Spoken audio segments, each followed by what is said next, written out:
రెండు చరరాశులలో రేఖీయ సమీకరణాల జత. సో రేఖీయ సమీకరణాల జతకి మనం సాధన కనుక్కోవాలంటే సో బీజీయ పద్ధతుల్లో మనకు 4 రకాలైనటువంటి సాధనలు చేయొచ్చు. ఏ విధంగా అంటే ఒకటి ప్రతిక్షేపణ పద్ధతి ద్వారా, రెండోది వచ్చేసి చరరాశిని తొలగించు పద్ధతి ద్వారా, మూడోది చరరాశులను పోల్చు పద్ధతి ద్వారా, నాలుగోది సూత్ర పద్ధతి ద్వారా కూడా మనం ఈ రేఖీయ సమీకరణాల జతకు సాధనలు కనుక్కోవచ్చు. సో ఈరోజు మనం ఏం చేద్దామంటే ప్రతిక్షేపణ పద్ధతి ద్వారా మనం ఇచ్చినటువంటి రేఖీయ సమీకరణాల జతకు సాధనలు ఏ విధంగా కనుక్కుంటాం అది మనం చేయాలి. సో ఇందులో మనకు ఉదాహరణ లెక్కలు ఉన్నాయి, అది చూద్దాం. ఉదాహరణ 6లో ఇచ్చిన సమీకరణాల జతను ప్రతిక్షేపణ పద్ధతి ద్వారా సాధించుము అన్నాడు. సో ఈ రేఖీయ సమీకరణాల వ్యవస్థని ఏ పద్ధతి ద్వారా సాధించాలి? మనం ప్రతిక్షేపణ పద్ధతి ద్వారా సాధించాలి. సో దానికోసం మనం ఏం చేద్దామంటే ఈ సమీకరణం ఫస్ట్ రాసుకుందాం. 2x - y = 5. రెండవది 3x + 2y = 11. ఇది మొదటి సమీకరణం, ఇది రెండవ సమీకరణం. ఈ సమీకరణం ఒకటిని మనం ఏ విధంగా రాసుకోవచ్చు అంటే చూడండి, ఇక్కడ సమీకరణం ఒకటిని y ఏమవుతుందో రాద్దాం. y ఏమవుతుందో రాద్దాం. సో -yని అటువైపు తీసుకెళ్తే +y, ఈ 5ను ఇటువైపు తీసుకొస్తే -5. సో 2x - 5 రాసుకోవచ్చు కదా, రైట్. సో ఇప్పుడు మనం ఏం చేయాలంటే ఇందులో మనం కనుక్కున్నటువంటి y విలువని లేదా x విలువని దాన్ని మనం రెండో సమీకరణంలో ప్రతిక్షేపించాలి. సో అదే ప్రతిక్షేపణ పద్ధతి, అర్థమవుతుందా? ఇక్కడ x రాయాలి లేదా y రాసుకోవాలి. రాసుకున్న తర్వాత ఆ విలువని ఈ రెండో సమీకరణంలో ప్రతిక్షేపించి చేస్తే వచ్చేది ప్రతిక్షేపణ పద్ధతి ద్వారా కనుక్కున్నటువంటి సాధనలు అవుతాయి అన్నమాట. ఓకేనా? ఇప్పుడు అది చూద్దాం. ఇప్పుడు దీన్ని మనం ఏమనుకుందాం, 3 అనుకుందాం. సో ఇక్కడ మనము సమీకరణం 3 నుండి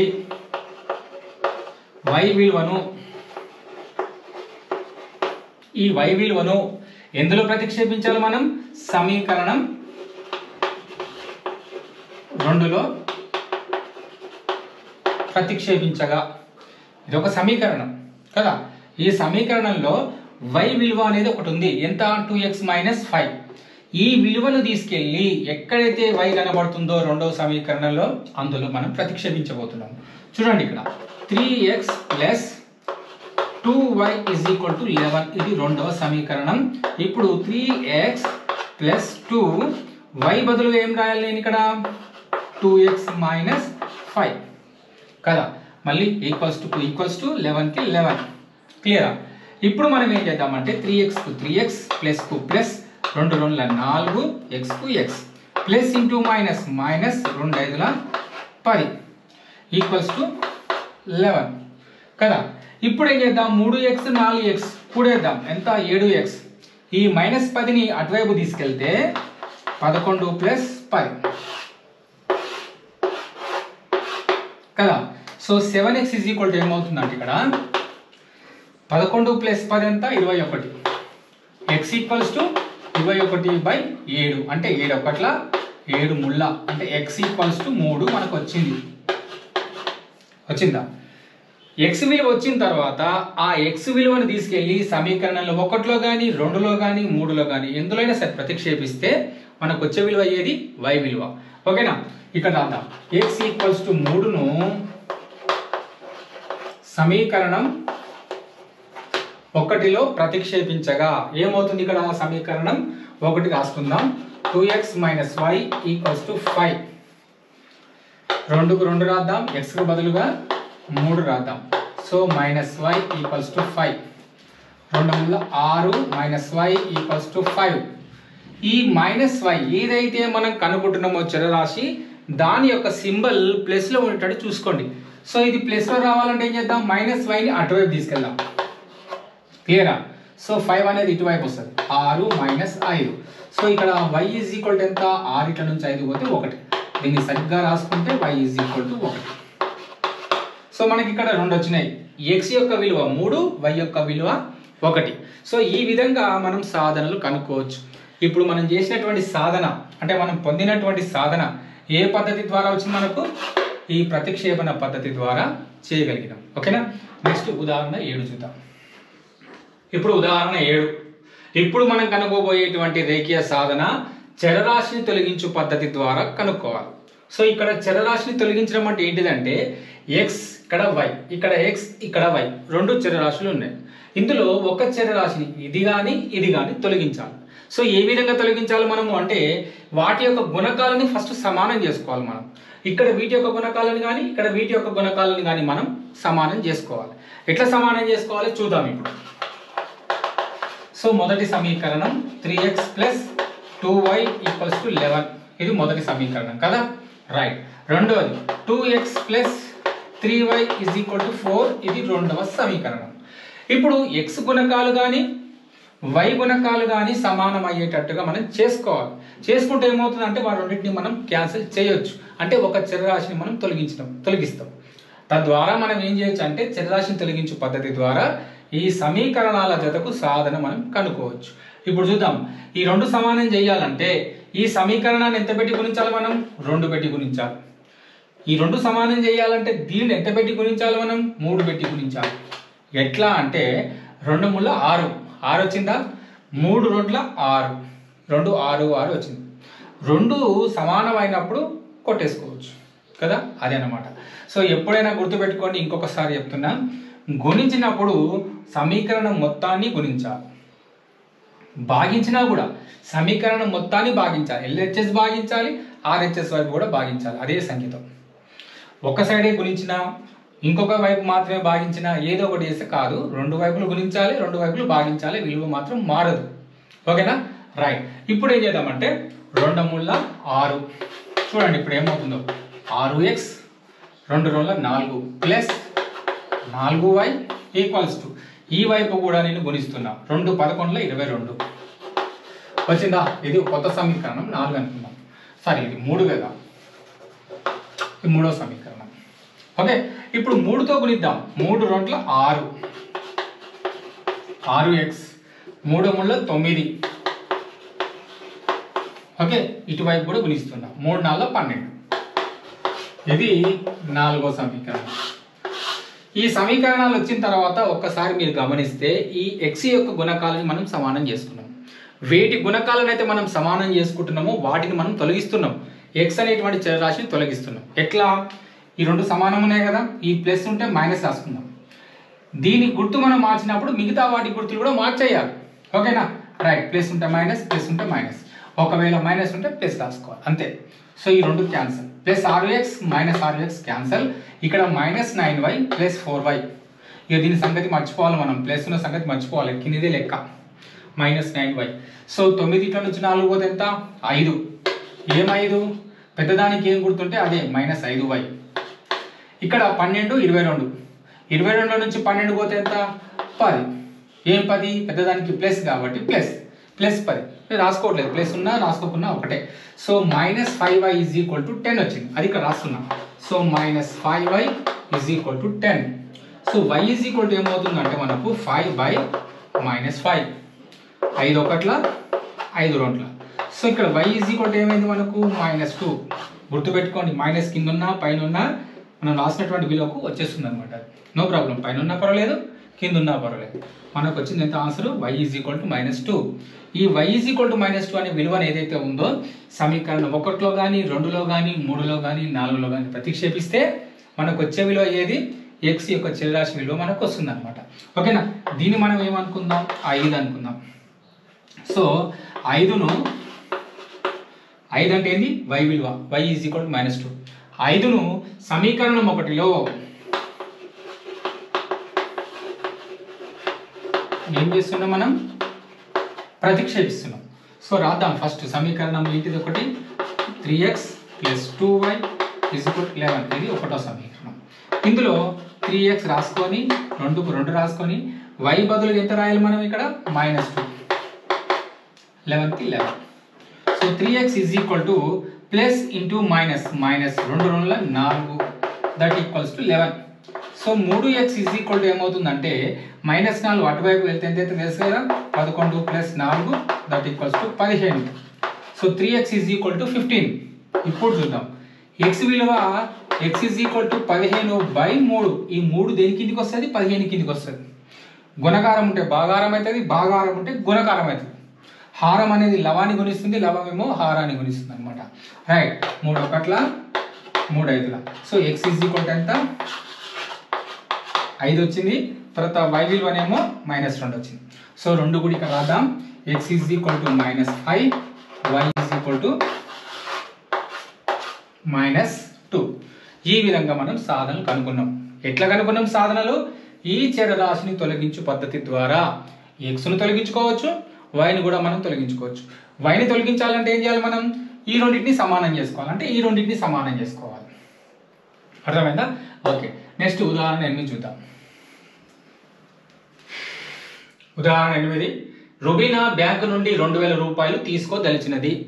ఆమె క్యాషియర్ను కలిసి ఆ మొత్తాన్ని 50 రూపాయలు మరియు 100 రూపాయల నోట్లలో మాత్రమే ఇవ్వమని కోరినది.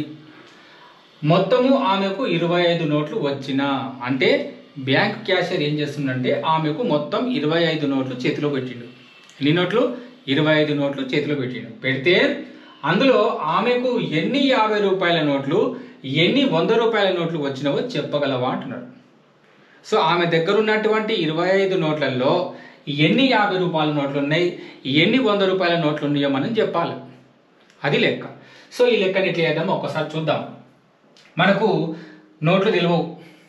50 రూపాయల నోట్లు ఎన్ని ఉన్నాయో తెలియదు, 100 రూపాయల నోట్లు ఎన్ని ఉన్నాయో తెలియదు ఆమె దగ్గర ఉన్నటువంటి 25 నోట్లలో. కానీ అవి కలిసి మాత్రం 25 ఉన్న సంగతి మనకు తెలుసు.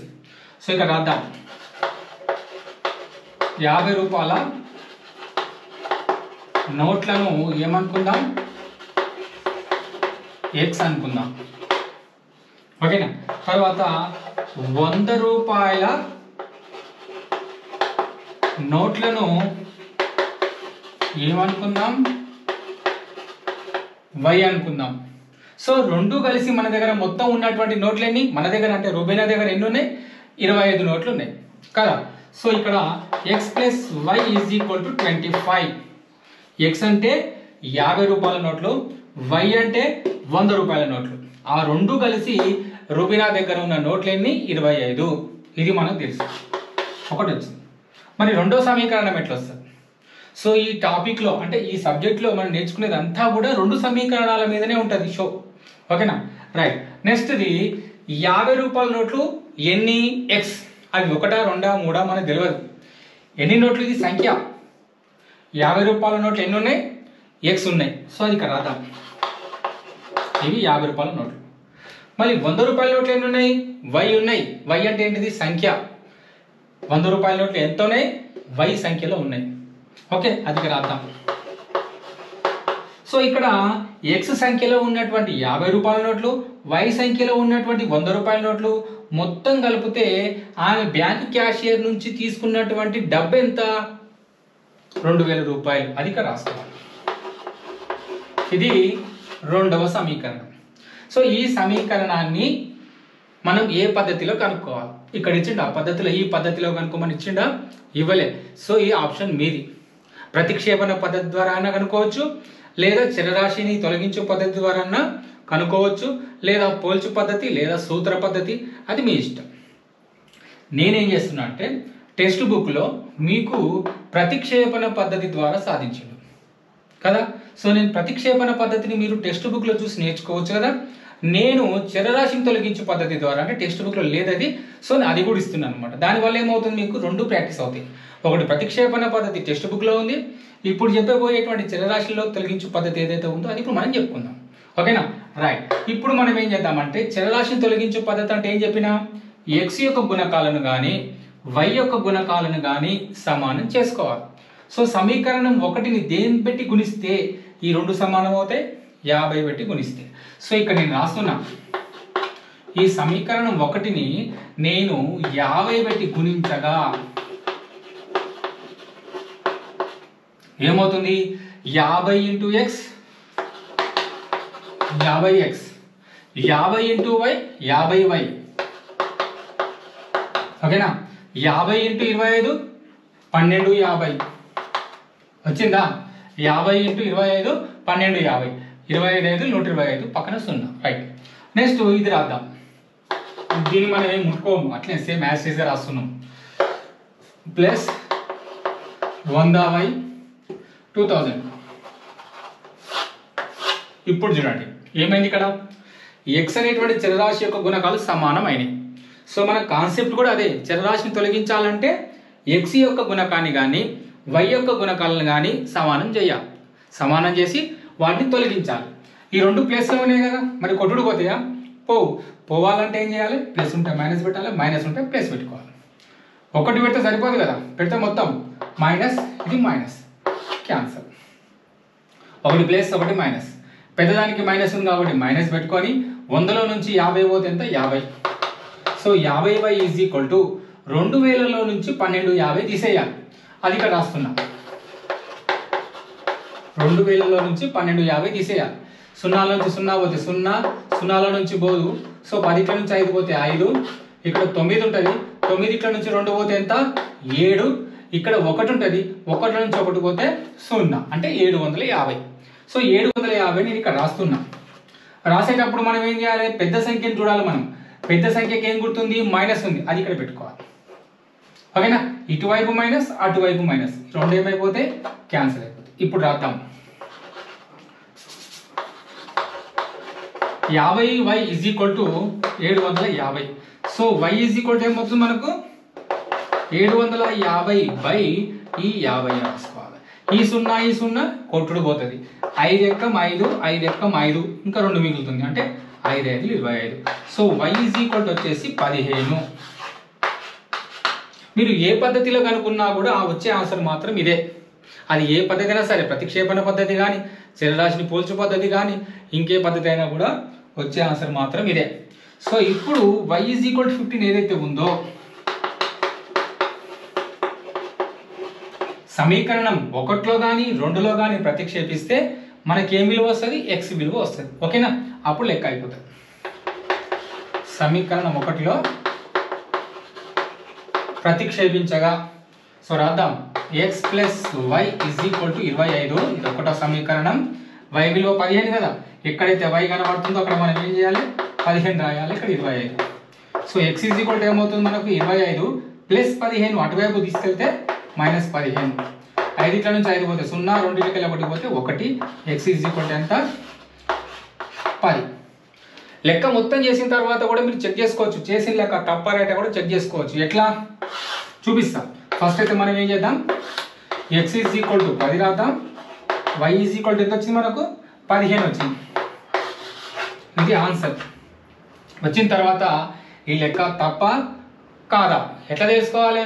ఈ రెండు విలువలను తీసుకెళ్ళి ఇందులో పెడితే LHS is equal to RHS అవుతుంది అది. ఓకేనా? X is equal to 10, y is equal to 15. 10 plus 15 ఎంత? 25. వచ్చిందా? వస్తుంది. కాబట్టి ఈ విధంగా మనం లెక్కని సాధించవచ్చు.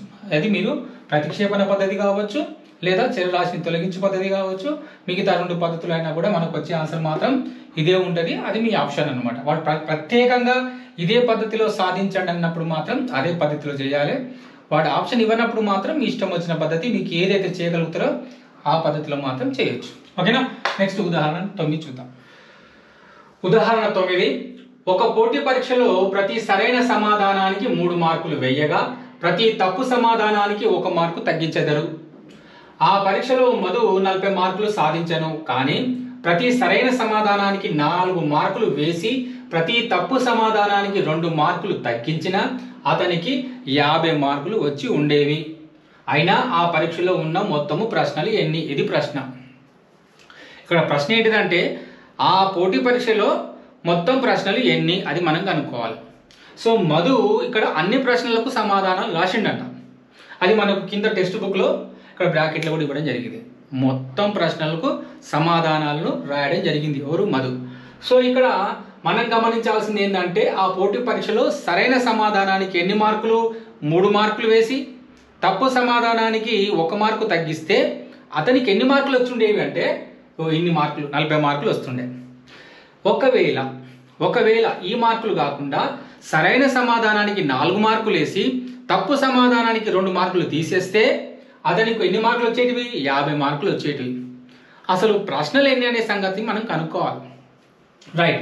సో పోటీ పరీక్ష అన్నప్పుడు మనం చూసేది ఏంటిదంటే సరైన సమాధానాలు ఎన్ని, తప్పు సమాధానాలు ఎన్ని, అది మనం తెలుసుకుంటే చాలు. ఓకేనా? తెలిసిపోతుంది. సో ఇక్కడ మనం సరైన సమాధానాన్ని ఏమనుకుందామంటే సరైన సమాధానాల సంఖ్య. అవి ఎన్ని రాశులు మనకు తెలియదు కాబట్టి మనం ఏమనుకుందాం ఎక్స్ అనుకుందాం. తప్పు సమాధానాలు ఎన్ని రాశుల్లో కూడా మనకు తెలియదు, సో దాన్ని మనం ఏమనుకుందాం వై అనుకుందాం. తప్పు సమాధానాల సంఖ్య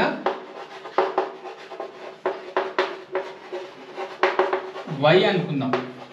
ఒకవేళ ఇవి రెండు తెలిసి ఉంటే కనుక లెక్క చెప్పడం చాలా ఈజీ.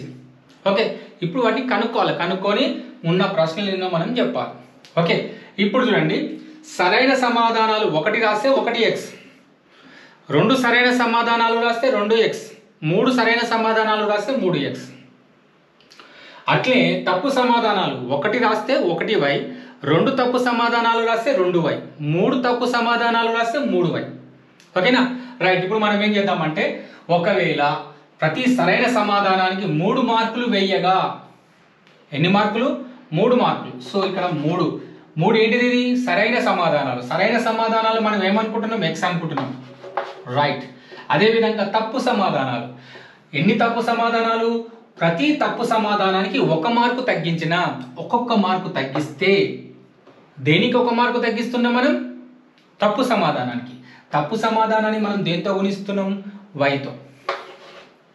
ఓకేనా, గమనించండి, ఇది సరైన సమాధానాల సంఖ్య. ఎన్ని, మనం 3 మార్కులు ఇస్తున్నాం, వాటికి 3తో గుణించినట్టయితే మనకు 3 × x. ఈ y అంటే ఏంటిది, ఇక్కడ తప్పు సమాధానాల సంఖ్య. ఎన్ని మార్కులు కేటాయిస్తున్నాం, ప్రతి ప్రశ్నకు 1 మార్కు. ఈ విధంగా రాసుకోవాలి. తగ్గిస్తే మైనస్ రాయాలి, కలిపితే ప్లస్ రాయాలి. సో ఇక్కడ ఆ విధంగా చేసినట్టే కనుక సరైన సమాధానానికి 3 మార్కులు వేసి తప్పు సమాధానానికి 1 మార్కు తగ్గిస్తే అతనికి ఎన్ని మార్కులు వచ్చేటివి, ఇన్ని మార్కులు వచ్చేటివి, 40 మార్కులు. ఇది 1వ ఈక్వేషన్ అనుకుందాం. రెండో చూద్దాం. ప్రతి సరైన సమాధానానికి ఇంతకుముందు లాగా 3 మార్కులు వేయకుండా 4 మార్కులు వేసినాం అనుకోండి. సో 4 × x, సరైన సమాధానానికి 4 మార్కుల చొప్పున వేసి ఉంటే ఇక్కడ ఏం చేసినాం, సరైన సమాధానానికి 3 మార్కుల చొప్పున వేసినాం, తప్పు సమాధానానికి 1 మార్కు చొప్పున వేసినాం. తప్పు సమాధానానికి 1 మార్కు చొప్పున వేసి తగ్గిస్తున్నాం కాబట్టి మైనస్, కలిపినట్టయితేనేమో ప్లస్. ఓకేనా, ఇప్పుడు క్లియర్. ఇప్పుడు సరైన సమాధానానికి 4 మార్కుల చొప్పున వేస్తున్నాం, అదేవిధంగా తప్పు సమాధానానికి 2 మార్కుల చొప్పున తగ్గిస్తున్నాం, మైనస్. సో అప్పుడు అతనికి ఎన్ని మార్కులు వచ్చేటివి, 50 మార్కులు వచ్చేటివి. ఇప్పుడు మనకి ఏమొచ్చినాయి, 2 సమీకరణాలు వచ్చినాయి. ఈ 2 సమీకరణాలు వచ్చిన తర్వాత ప్రత్యేకంగా ఈ పద్ధతిలో సాధించండి అని చెప్పి మనకి ఏం చెప్పలే, కాబట్టి మనం ప్రతిక్షేపణ పద్ధతి ద్వారానే చేయొచ్చు, చరరాశిని తొలగించే పద్ధతి అయినా ఏదైనా సరే మన ఇష్టం చేసుకోవచ్చు.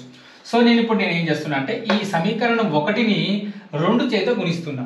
సమీకరణం 1ని దేంతో గుణిస్తున్నా, 2 చేత గుణిస్తున్నా. ఎందుకు గుణిస్తున్నా అంటే ఇక్కడ దీన్ని 2తో గుణించినట్టయితే ఈ సమీకరణంలో ఇక్కడ 2y వస్తుంది, ఇక్కడ 2y, ఇక్కడ 2y సమానం అవుతున్నాయి. ఈ 2 సమానం అవుతున్నాయి అంటే ఈ y చరరాశిని మనం తొలగించవచ్చు. సో చరరాశిని తొలగించు పద్ధతిని ఉపయోగించి మనం ఈ లెక్క చేయొచ్చు. ఓకేనా, ఇప్పుడు సమీకరణం 1ని 2 చేత గుణించగా ఏమొస్తుంది, 2 × 3 6. ఓకేనా, మైనస్కు మైనస్, 2 × 1 2y. ఓకేనా, ఈజ్ ఈక్వల్ టు 2 × 40 ఎంత, 80. ఈ సమీకరణం ఏమనుకుందాం, 3 అని పెట్టుకుందాం, ఎందుకంటే ఇది 1, 2 అది 3 అనుకుంటే అయిపోతుంది. సో దీన్ని మార్చాల్సిన అవసరం ఉందా, లేదు. ఎందుకంటే ఈ 2y మనకు కావాల్సింది ఏంటంటే 2y సమానంగా ఉండాలి కాబట్టి దీన్ని మార్చాల్సిన అవసరం లేదు. చూడండి, 4x కు 4x minus 2y is equal to 50. ఇది second one as it is గా రాస్తున్నాం. దీని ఎందుకు మార్చలేదని చెప్పి మీకు డౌట్ రావచ్చు. ఎందుకు మార్చట్లేదు అంటే y యొక్క గుణకాలు సమానంగా రావడం కోసమే దీన్ని గుణించినాం. మళ్ళీ దీని ఎందుకు మనం గుణించాల్సిన అవసరం ఉంది, లేదు. సో ఇప్పుడు ఈ 2 సమానంగా ఉన్నాయి కాబట్టి వాటిని క్యాన్సిల్ చేసుకోవాలి. ఎట్లా క్యాన్సిల్ చేసుకోవాలి, 2 మైనస్ ఉంటే క్యాన్సిల్ అవుతాయా, కావు. 1 మైనస్ 1 ప్లస్ ఉంటేనే క్యాన్సిల్ అవుతాయి. సో ఇక్కడ మైనస్ ఉంది కాబట్టి ఇది ప్లస్ పెడతాం. ఒక గుర్తు మారుస్తే అన్ని గుర్తులు మార్చాలి, తెలుసు కదా. సో ప్లస్ ఉంటే మైనస్, ప్లస్ ఉంటే మైనస్. ఇక్కడ మైనస్ ఉంది కాబట్టి ప్లస్. ఇప్పుడు ఈ 2 కూడా క్యాన్సిల్. ఇప్పుడు 6x ఇక్కడ మైనస్ 4x ఎంత, 2x. పెద్దదానికి ప్లస్ కాబట్టి ప్లస్. 80లోకి వెళ్ళి 50 పోతే ఎంత, 30. సో మనకి ఇక్కడ వచ్చింది ఏంటంటే 2x is equal to 30. X is equal to ఎంత అంటే 30/2, 2 1 2 15లా. So x is equal to ఎంత 15. ఎక్స్ అనేటువంటిది వచ్చింది 15. ఏంటిది ఎక్స్ అంటే సరైన సమాధానాల సంఖ్య. అతను సరైన సమాధానాలు ఎన్ని రాసిండు ఇక్కడ 15 రాసిండు. మొత్తం ప్రశ్నల్లో సరైన సమాధానాలు ఎన్ని అంటే 15. Okay right. ఇప్పుడు ఎక్స్ ఈజ్ ఈక్వల్ టు 15 ఏదైతే ఉందో నువ్వు సమీకరణం 1లో ప్రతిక్షేపిద్దాం. అంటే ఇందులో కానీ ఇందులో కానీ ప్రతిక్షేపిస్తే మనకు ఎక్స్ను ప్రతిక్షేపిస్తే వై వస్తుంది, వైని ప్రతిక్షేపిస్తే ఎక్స్ వస్తుంది అనమాట. Okay right. 3x - 1y = 40. 3x 3 రాసుకుందాం, ఎక్స్కు బదులుగా 15 రాసుకుందాం, -1 × y అంటే y కదా, రైట్, = 40. ఓకే ఇప్పుడు ఏం చేద్దాం, 15 ముల్ల 45 - y = 40. మనం ఏదైతే కనుగొంటున్నామో దానికి ధనాత్మకమైనటువంటి గుర్తు ఉండేటట్టు చూసుకోండి. సో -yని అటువైపు తీసుకెళ్దాం. ఓకేనా, ఈ 45ను అటువైపు తీసుకెళ్లే బదులు మనం ఏదైతే కనుక్కుంటున్నామో దానికి ధనాత్మకమైన విలువ ఉండేటట్టు రాసుకుంటే బెటర్. సో -yని అటువైపు తీసుకెళ్తున్నా, ఈ 40ని ఇటువైపు తీసుకొస్తున్నా. సో 45 - 40 ఎంత అవుతుంది ఇక్కడ, y = 45లో నుంచి 40 పోతే 5 వచ్చిందా. సో మనకు x విలువ వచ్చింది, తర్వాత y విలువ వచ్చింది. ఇక్కడ రాద్దాం, x = 15, y = 5. ఏంటిది, సరైన సమాధానాల సంఖ్య, ఇది తప్పు సమాధానాల సంఖ్య. సో మొత్తం ప్రశ్నలు ఎన్ని అంటే ఏం చేయాలి మనం, x + y. x + y అంటే ఏంటిది, 15 + 5. సో ఆ పరీక్షలో ఇచ్చినటువంటి మొత్తం ప్రశ్నలు ఎన్ని, 20 ప్రశ్నలు. ఉదాహరణ 10, మేరీ తన కూతురితో ఇలా చెప్పింది, 7 సంవత్సరాల క్రితం నా వయసు అప్పటి నీ వయసుకు 7 రెట్లు, అలాగే ఇప్పటి నుండి 3 సంవత్సరాల తర్వాత నా వయసు నీ వయసుకు 3 రెట్లు. అయితే మేరీ మరియు ఆమె కూతురి వయస్సు ప్రస్తుత వయసు కనుగొనండి. మేరీ వయసు కనుక్కోవాలి, ఆమె కూతురి వయసు కూడా కనుక్కోవాలి. సో మనకి ఇక్కడ 2 క్లూస్ ఇవ్వడం జరిగింది. ఒకటి ఏంటంటే మేరీ తన వయసు ఎంత అని చెప్పింది, 7 సంవత్సరాల క్రితం. 7 సంవత్సరాల క్రితం అప్పటి నీ వయస్సు ఏ విధంగా ఉందంటే నా వయసుకు నీ వయసు 7 రెట్లు. ఓకేనా, అదేవిధంగా ఇప్పటి నుంచి 3 సంవత్సరాల తర్వాత, 3 సంవత్సరాల తర్వాత నా వయసు ఎంత ఉంటుందంటే నీ వయసుకు 3 రెట్లు. ఇవి 2 క్లూస్. ఈ రెండింటిని మనం ఉపయోగించి ఏం చేయాలంటే 2 రేఖీయ సమీకరణాలు రాయాలి. రాసిన తర్వాత మేరీ వయసు, ఆమె కూతురి వయసు, ఇద్దరి వయసు మనం కనుక్కోవాలి. ఎట్లా కనుక్కోవాలో చెప్తా చూడండి. ఇక్కడ మేరీ ప్రస్తుత వయసు కనుక్కోమన్నాడు కాబట్టి మేరీ ప్రస్తుత వయసు మనకు తెలుసా, తెలియదు. కాబట్టి మనం ఏమనుకోవాలి, ఎక్స్ అనుకోవాలి. తెలియనివన్నీ కూడా ఎక్స్ వై అనుకునేది మనం. సో మేరీ ప్రస్తుత వయసు ఏమనుకుంటున్నాం, ఎక్స్ అనుకుందాం. ఓకేనా, మరి మేరీ కూతురు ఉంది కదా, కూతురి వయసు కూడా మనం రాయాలి. మరి ఆమె వయసు మనకు తెలుసా, తెలియదు. సో ఆమె వయసుని ఏమనుకోవాలి, వై అనుకోవాలి. వై అనుకుందాం. ఓకేనా, సో మేరీ ప్రస్తుత వయసు ఎక్స్, కూతురి యొక్క ప్రస్తుత వయసు వై అనుకుందాం. ఫస్ట్ దాంట్లో ఏమని చెప్పింది, ఇక్కడ 7 సంవత్సరాల క్రితం. క్రితం అన్నప్పుడు మైనస్ చేయాలి, తర్వాత అన్నప్పుడు ప్లస్ చేయాలి. 7 సంవత్సరాల క్రితం వాళ్ళిద్దరి వయసులు ఏ విధంగా ఉండేవో రాద్దాం. చూద్దాం. ఇక్కడ 7 సంవత్సరాల క్రితం, 7 సంవత్సరాల క్రితం మేరీ వయస్సు. మేరీ వయసు ఏ విధంగా ఉంటుంది, ప్రస్తుత వయసులో నుంచి 7 సంవత్సరాలు తీసేస్తేనే కదా గతం వచ్చేది. సో x - 7, 7 సంవత్సరాల క్రితం మేరీ యొక్క వయస్సు. అదేవిధంగా మన కూతురు వయస్సు తీసుకుందాం. కూతురి వయస్సు, కూతురి వయసు ఎంత ఇప్పుడు, y. 7 సంవత్సరాల క్రితం కూతురి వయసు ఎంత, ఇక్కడ అన్నటువంటి ఇక్కడ అప్పటి కూతురి వయసుకి, అంటే ఎవరి కూతురు, మేరీ కూతురు వయసు అప్పుడు 7 రెట్లు. సో మనం వెనక్కి వెళ్తున్నాం కాబట్టి y - 7. 7 సంవత్సరాలు వెనక్కి వెళ్తున్నాం కాబట్టి -7, ముందుకు వెళ్తే ప్లస్, చెప్పినా కదా, రైట్. ఇప్పుడు మేరీ వయస్సు x - 7, కూతురి వయసు y మైనస్ 7. ఎందుకు మైనస్ వచ్చింది మళ్ళీ ఒక్కసారి చెప్తా, గుర్తుపెట్టుకోండి, కన్ఫ్యూజ్ కాకూడదు. మైనస్ ఎందుకు వచ్చిందంటే మనం గతంలోకి వెళ్తున్నాం, వెనక్కి వెళ్తున్నాం కాబట్టి మైనస్, ముందుకు వెళ్తే కనుక ప్లస్ వస్తుంది, అదొక్కటి గుర్తుపెట్టుకోండి. ప్రస్తుత వయసు నుంచి 7 సంవత్సరాలు వెనక్కి వెళ్తున్నాం, 7 సంవత్సరాల క్రితం కాబట్టి x మైనస్ 7. కూతురి వయసు కూడా అంతే, ఇప్పటి నుంచి 7 సంవత్సరాలు వెనక్కి అంటే y మైనస్ 7. ఓకేనా? ఈ రెండు కండిషన్లు వచ్చిన తర్వాత వీళ్ళిద్దరి వయసుని పోల్చుకుంటే ఇక్కడ ఏం చెప్పిండు, నా వయస్సు అప్పటి నీ వయసుకు 7 రెట్లు అని చెప్పింది తల్లి కూతురితో. దీన్ని రాద్దాం ఏమని, x minus 7 is equal to 7 రెట్లు కదా, సో 7తో గుణించాలి. 3 రెట్లు అంటే 3తో గుణించాలి, 2 రెట్లు అంటే 2తో గుణించాలి, అది. So 7 into y minus 7. Simple. 7 సంవత్సరాల క్రితం మీది వయసు, 7 సంవత్సరాల క్రితం కూతురి వయస్సుకు 7 రెట్లు. ఇది ఒక ఈక్వేషన్. దీన్ని రాద్దాం. 7 ఇంటూ y 7y, 7 ఇంటూ 7 49. ఇదేమో x మైనస్ 7. సో దీన్ని సాల్వ్ చేద్దాం. 7yని ఇటువైపు తీసుకొద్దాం. So x minus 7y is equal to ఇది ఎంత, మైనస్ 49 మైనస్ 7 అటువైపు వెళ్తే ప్లస్ 7. 9 నుంచి 7 పోతే 2, ఇక్కడ 4 పెద్దదానికి మైనస్ కాబట్టి మైనస్.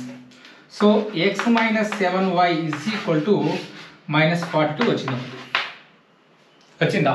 రైట్.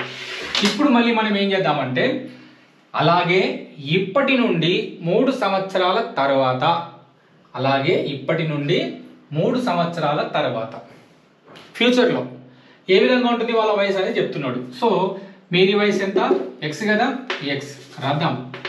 3 సంవత్సరాల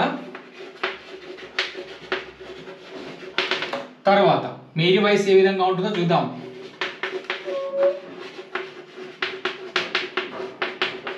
x plus 3.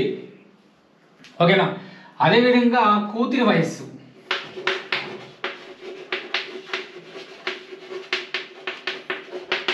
So y plus 3, అంతే కదా. ఇప్పుడు ఆమె వయసుకు 3 సంవత్సరాలు కలపాలి, ఫ్యూచర్ కాబట్టి. కూతురి వయసు కూడా అంతే, ఇప్పటి వయసుకి ఎన్ని సంవత్సరాలు కలపాలి, 3 సంవత్సరాలు కలపాలి. సో y ప్లస్ 3 అనమాట. ఓకే. అయితే ఇప్పుడు మనం ఏం చేయాలంటే, ఆమె వయసు కూతురి వయసుకు ఎన్ని రెట్లు, 3 రెట్లు ఉంటుందన్నమాట. కూతురి వయసు ఎంతైతే ఉంటుందో అంతకు ఎన్ని రెట్లు, 3 రెట్లు.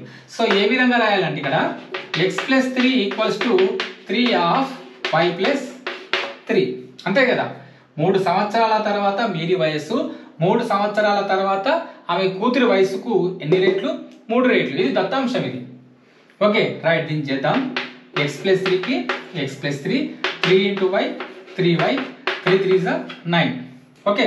ఇప్పుడు 3yని ఇటువైపు తీసుకొద్దాం. xలు yలు ఒక దగ్గర, నెంబర్లన్నీ ఒకవైపు, ప్లస్ 3 అటువైపు వెళ్తే మైనస్ 3. సో 9 మైనస్ 3 ఎంత, 6. So x minus 3y equals to 6. ఇది ఎన్నో ఈక్వేషన్, ఇది సెకండ్ ఈక్వేషన్. మనకు ఫస్ట్ ఈక్వేషన్ వచ్చింది, సెకండ్ ఈక్వేషన్ వచ్చింది. ఈక్వేషన్స్ వచ్చిన తర్వాత ఒక చిన్న టెక్నిక్ చెప్తా చూడండి. ఎప్పుడైతే ఇక్కడ ఇక్కడ ఇక్కడ కామన్ తీయగలిగితే తీసేయండి, మనకి ఈక్వేషన్ అనేది ఇంకా సింప్లిఫై అవుతుంది. ఇక్కడ ఇక్కడ ఇక్కడ ఒకవేళ మనం కామన్ తీయగలిగితే కామన్ తీయాలి, కామన్ తీస్తే మనకు ఇంకా సింప్లిఫై అవుతుంది లెక్క. ఒకవేళ లేకపోతే వదిలేయండి, నో ప్రాబ్లం. ఓకే. ఇప్పుడు ఒకటో ఈక్వేషన్, రెండో ఈక్వేషన్ రెండు వచ్చినాయి కదా. 1 2లను సాధించగా, 1, సాధించగా, సాధిస్తే ఏమొస్తుంది మనకు, x y విలువలు వస్తాయి. Okay right. రాద్దాం ఇక్కడ x minus 7y is equal to minus 42, ఒకటో ఈక్వేషన్. సో దీన్ని ఏ పద్ధతిని సాధిద్దాం, ప్రతిక్షేపణ పద్ధతికి వెళ్దాం. ఓకేనా? ఇష్టం ఏదైనా చేయొచ్చు, చరరాశిని తొలగించు పద్ధతి కూడా ప్రయత్నం చేయండి, అది కూడా వస్తుంది. ఓకేనా? ఇప్పుడు ప్రతిక్షేపణ పద్ధతి చేసి చూద్దాం. చూడండి, ఇక్కడ మైనస్ 7yని అటువైపు తీసుకెళ్తే ఏమవుతుందంటే x is equal to 7y minus 42. ఓకేనా? రైట్. ఇప్పుడు మనం ఏం చేద్దామంటే ఈ x విలువని ఎందులో ప్రతిక్షేపించాలని చెప్పిన, రెండో సమీకరణంలో ప్రతిక్షేపించాలి. Okay right. ఇప్పుడు దీన్ని సమీకరణం 2లో ప్రతిక్షేపించగా ఏమవుతుందో రాద్దాం. x కు బదులుగా ఇక్కడ రాద్దాం. First x minus 3y is equal to 6 కదా. x బదులుగా ఇది రాయాలి. 7y మైనస్ 42, x కు బదులు ఇదంతా రాసినాం, మైనస్ కు మైనస్ 3yకి 3y దట్ ఈక్వల్స్ టు 6 వచ్చిందా? ఇప్పుడు ఏం చేద్దాం, ఇది 7y ఇది -3y ఎంత అవుతుంది మనకి ఇప్పుడు 4y కదా, -42కు -42 దట్ ఈక్వల్స్ టు 6. ఇప్పుడు మళ్ళీ ఏం చేద్దాం, ఇక్కడ 4y - 42 ఈజ్ ఈక్వల్ 6 కదా, నెంబర్లు అన్నీ ఒకవైపు. So 4y is equal to 6 plus 42. So 4y is equal to 48. 4y is equal to 48. So y is equal to మనకు కావాలి కదా. సో మనకేమవుతుంది 4 1 4 1 4 2. So y is equal to ఎంత 12. y ఈజ్ ఈక్వల్ టు మనకు వచ్చింది. సో y విలువ వచ్చినప్పుడు ఆ y విలువను తీసుకెళ్ళి 1లో కానీ 2లో కానీ ప్రతిక్షేపిస్తే మనకు x విలువ వస్తుంది అనమాట. సో ఇప్పుడు దీన్ని సమీకరణం 1లో ప్రతిక్షేపిద్దాం. ఏం మొత్తం చూద్దాం. సమీకరణం 1 ఇది కదా, సో ఇందులో ప్రతిక్షేపిద్దాం లేదా ఇందులో అయినా మనం ప్రతిక్షేపించుకోవచ్చు. x - 7y ఈక్వల్స్ టు -42 కదా, రైట్. సో xకి x రాసుకుందాం, -7 y అంటే ఎంత 12 ఈజ్ ఈక్వల్ టు -42. x 12 -42 వచ్చిందా. ఇవి -84 అటువైపు తీసుకెళ్తే x is equal to -42 plus 84 వచ్చిందా. ఇప్పుడు 4లో నుంచి 2 పోతే 2, 8లో నుంచి 4 పోతే 4, x is equal to 42. So మనకి x is equal to 42, y is equal to ఏమో 12 వచ్చింది. ఏంటిది ఇది x is equal to 42, y is equal to 12 అనేటువంటిది ఇక్కడ మనం రాసుకున్నాం. మేరీ ప్రస్తుత వయస్సు x, వాళ్ళ అమ్మ వయసు ఎంత అంటే కూతురు వయసు కంటే తల్లి వయసు ఎంత ఎక్కువ ఉందని చెప్పుకున్నాం మనం. 7 సంవత్సరాల క్రితము కూతురి వయసు కన్నా 7 రెట్లు అన్నాం. అది కూడా మనం చెక్ చేసుకోవచ్చు. ఈ రెండింటిని తీసుకెళ్ళి మనం ఇక్కడ కనుక ప్రతిక్షేపించి చూసుకుంటే కరెక్ట్ సరిపోతుంది. LHS is equal to RHS అవుతుంది అనమాట. అప్పుడు మన లెక్క తప్పా రైట్ అనేది కూడా మీరు చెక్ చేసుకోవచ్చు. ఓకే రైట్, వినండి. ఇది కూతురి వయసు. ప్రస్తుతం కూతురి యొక్క వయసు 12 సంవత్సరాలు అయితే ప్రస్తుతం తల్లి యొక్క వయసు 42 సంవత్సరాలు. ఓకేనా, లెక్క అయిపోయింది. దీన్ని చెక్ చేసుకోవాలంటే మీరు ఏం చేయొచ్చు, ఇక్కడ చూద్దాం. x - 7 అంటే ఏంటి కదా, 42 నుంచి 7 తీసేయాలి. 42లో నుంచి 7 తీసేద్దాం, ఎంత 35. 7 సంవత్సరాల క్రితం తల్లి వయసు వచ్చేసి 35 సంవత్సరాలు. క్లియరా, రైట్. ఇది పక్కన పెడదాం. ఇక్కడ y - 7 కూతురు వయసు ఎంత 12, 7 తీసేద్దాం, ఎంత 5 సంవత్సరాలు. ఇప్పుడు 5 ఎక్కం చదవండి, 5 ఏళ్ళ 35. ఎంత పెట్టి గుణించినావు, 7 పెట్టి గుణించినావు. ఇక్కడ అదే కదా ఇచ్చింది 7 రెట్లని. ఓకేనా, ఆ విధంగా కూడా మనం చెక్ చేసుకోవచ్చు. ప్రశ్న చూద్దాం. ఉదాహరణ 11. ఒక ప్రచురణకర్త కొత్త పాఠ్య పుస్తకాన్ని సిద్ధం చేశాడు. వాటి స్థిర ధర అంటే పునర్విమర్శ, ముద్రణ, టైపింగ్ ఖర్చులు మొదలగునవి అన్నీ కలిపి పుస్తకానికి 3,20,000 రూపాయలు. ఓకే, ఇవి కాక అదనంగా అతడు ఒక పుస్తకము ముద్రించడానికి 31 రూపాయి 25 పైసలు ఖర్చు చేస్తే ఆ పుస్తకము టోకు ధర పుస్తకానికి అంటే హోల్సేల్ 43 రూపాయల 75 పైసలు రాబడి. ఖర్చు ఎంత 31 రూపాయి 25 పైసలు. అదనంగా ఇంకొక పుస్తకం ముద్రించాలంటే 31 రూపాయి 25 పైసలు ఖర్చు పెడుతున్నాడు. Okay right. అయితే దాని మీద అతనికి వచ్చేటువంటి రాబడి ఎంత 43 రూపాయల 75 పైసలు. ఈ విధంగా ఒక్కొక్క పుస్తకానికి 31 రూపాయి 25 పైసలు ఖర్చు పెడుతూ ఉంటే అతనికి వచ్చే రాబడి 43 రూపాయల 75 పైసలు రాబడి వస్తూ ఉంటే అతను ఖర్చు పెట్టినటువంటి 3,20,000 రూపాయలు మళ్ళీ సంపాదించగలగాలి. ఎప్పుడు సంపాదించగలుగుతాడు 3,20,000 రూపాయలు?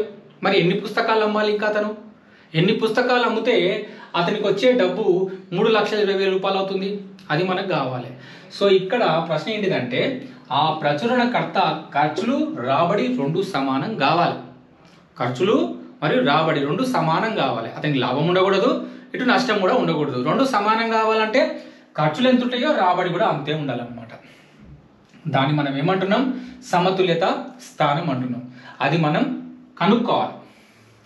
ఎన్ని పుస్తకాలు అమ్మితే ఆ సమతుల్యత స్థానానికి మనం చేరుకుంటాం, అది మనకు కావాల్సిన లెక్క. సో ఇక్కడ ఏంటంటే ముద్రణ అయ్యి కూడా ఇంకా మన పుస్తకాలు అమ్మాల్సినటువంటి సంఖ్య ఎంతనో మనకు కావాలి. ఆ పుస్తకాలు అమ్మితేనే కదా మనకు రాబడి వచ్చేది. కాబట్టి ఎన్ని పుస్తకాలు అమ్మాలి అనేటువంటి విషయాన్ని మనం రాయాలన్నమాట. సో ఇక్కడ రాద్దాం. ముద్రణ అయ్యి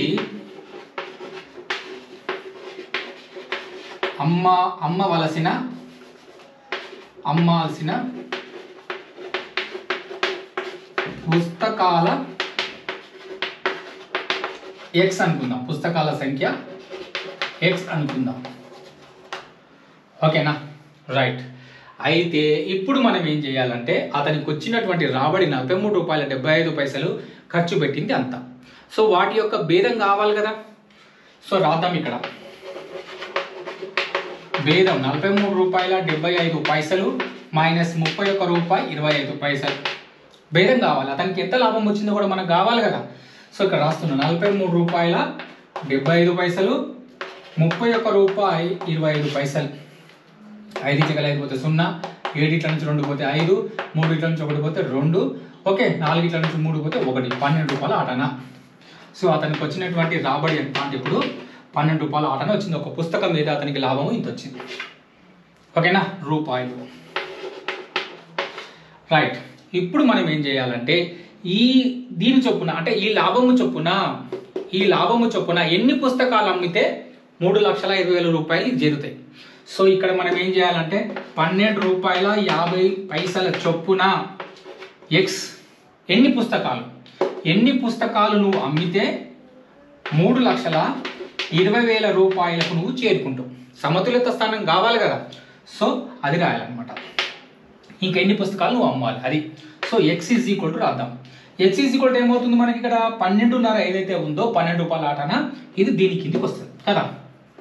₹3,20,000 బై ₹12 ఆటన. Clear, right.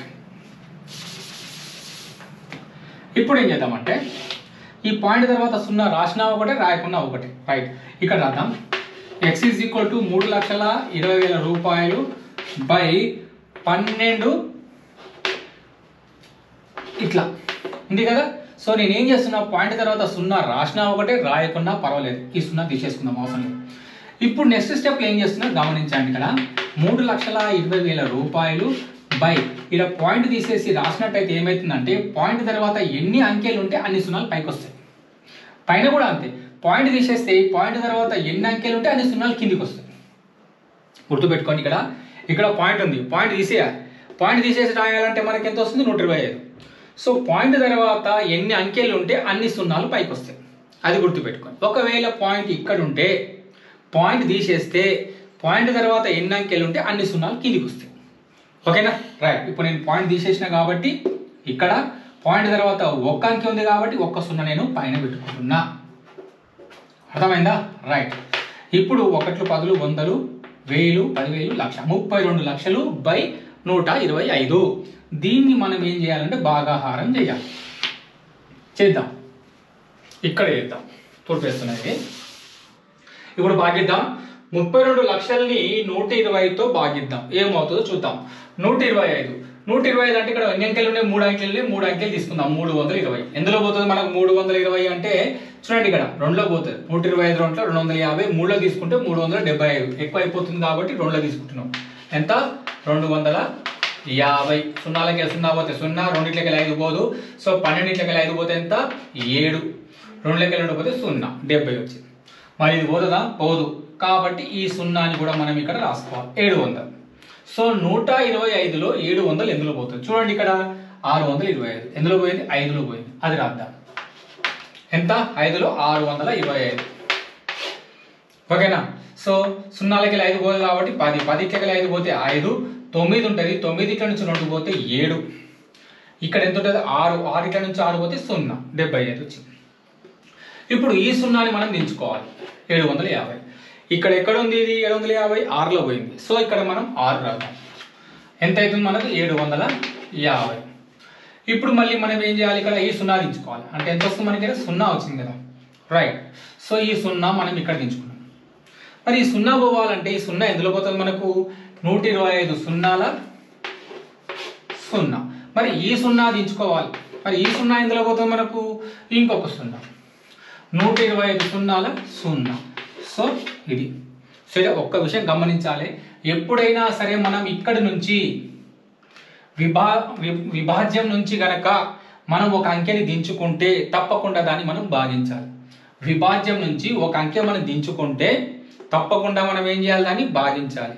సో 0 మనం ఇక్కడ దించుకున్నాం, 125 సున్నాల 0, అర్థమైందా, భాగించినాం. సో ఇది శేషం, ఇదేమో దించుకున్నాం, పైనుంచి మనం దించుకున్నాం కాబట్టి దాన్ని భాగించాల్సిందే, అదొకటి గుర్తుపెట్టుకోండి. సో 125 సున్నాల 0, శేషం 0. సో ఇక్కడ మనకు వచ్చింది ఏంటిది, ఇది 25,600. ఏంటిది 25,600 అనేటువంటిది, మనం y అనుకుందాం. 25,600 అనేటువంటిది ఒకటి వచ్చింది. ఏంటిది, ఇది భాగఫలం. సో అన్ని పుస్తకాలు మనం అమ్మితే మనకు లాభము ఉండదు, నష్టము ఉండదు, సమతుల్యత స్థానాన్ని మనం చేరుకుంటాం అన్నమాట. ఓకే, సో అది రాద్దాం. సమతుల్యత స్థానం చేరాలంటే ఇంకా అమ్మాల్సిన పుస్తకాల సంఖ్య, మనం ఎక్స్ అనుకున్నాం కదా పుస్తకాల సంఖ్య. So that is equal to 25,600 పుస్తకాలు మనం అమ్మాల్సి ఉంటుంది.